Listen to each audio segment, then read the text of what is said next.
Hello friends, this video on Laws of Motion part 23 is brought to you by examfear.com. No more fear from exam. Please make sure that you have watched all the videos from part 1 to 22 before going ahead with part 23. A very important application of circular motion is to study the motion of a car on a level road and then compare the motion of a car on a curved road or on an inclined road, or sometimes we call it as a banked road. So first of all, we'll see the motion of a car on a level road. If you look at this diagram, you could see that a car is moving on in a circular path. That is what we told is a circular motion. Now what we'll try to do here is we will imagine that a car is moving or it is taking a turn on a level road. That means the road is straight. The road is somewhat like this. It is a straight road and the car is moving somewhat like this and it is taking a turn. However, it is moving in a circle, but the level of the road is plain. It is a straight road. There is no curve in the roads. It is a curved road, however, but the level or the horizontal plane of the road is straight. So this is how the car is moving on it. So what are the various forces that are acting on this car? Obviously, mg downwards, the normal reaction force vertically upwards, and the force of friction in this direction, right? Now, let us apply the law of, let us write the equation of motion. So along the vertical direction, it would be N is equal to mg. Now, in this scenario, in such a scenario, you would say if this car is moving in a circular path like this, that means there is a centripetal force.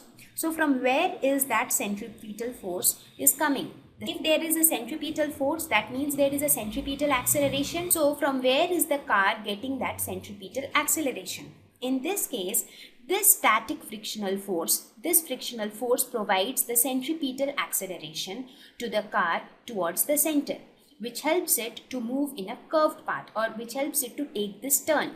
Let us suppose the car takes this turn. So how is it taking that turn? Because there is a force which is helping it to move in a curved path. That force comes from centripetal acceleration, and that acceleration comes from the force of friction. That means the force of friction acts somewhat like this. Just try to visualize the figure in this way. This is what I have drawn. This is the direction of centripetal force, right? So you imagine that the car has been moved in this way. I have drawn the figure from this point of view. So this is the centripetal force.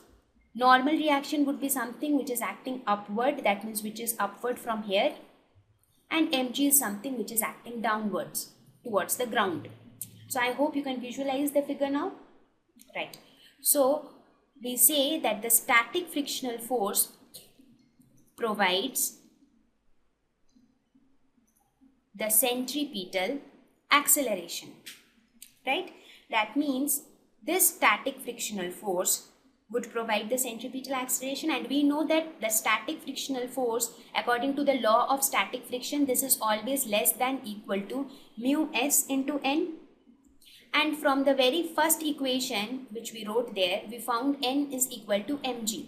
So we can write Fs is less than equal to mu s into mg. Now since Fs is providing the centripetal acceleration, right, so what we can write Fs is nothing but the centripetal force. So this Fs would give rise to the centripetal force, that is generally denoted by Fc. So instead of Fs, we can write it as capital Fc, that is centripetal force, which is equal to mv square by r. This is less than equal to mu s into mg, correct? So this m and m gets cancelled. So we get v square is less than equal to mu s into r into g. So v is less than equal to root over mu s r g. So what does this say? This says that if a car is moving in a circular path on a level road, level road means that this road is a plain road. It doesn't have any inclination with the horizontal. So if a car is moving, so this is the direction of the friction. Now, if a car is moving on a plain road, the maximum velocity of the car while moving in a circular path would be this. That means the velocity of the car would be either less than or equal to this value. So this is the maximum velocity of the car. So we say that this is the maximum velocity in circular motion on a level road. Now, please understand this scenario very carefully. The most important part here to understand is to visualize it practically. This car is moving on a circular path, so the frictional force will act along this direction when it takes this turn. This frictional force will provide the centripetal force, and there will be a normal reaction acting in the topward direction.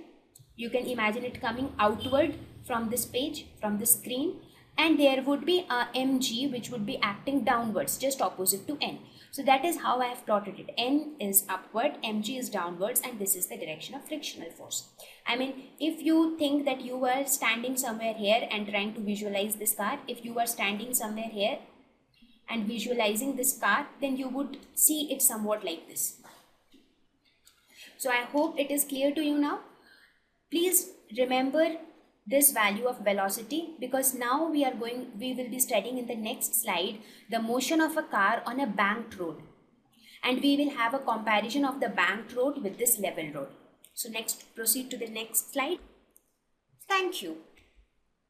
Visit examfear.com to watch free educational videos, try free online tests, get the best quality study materials, study from the best tutors and mentors, and much more. Thanks once again.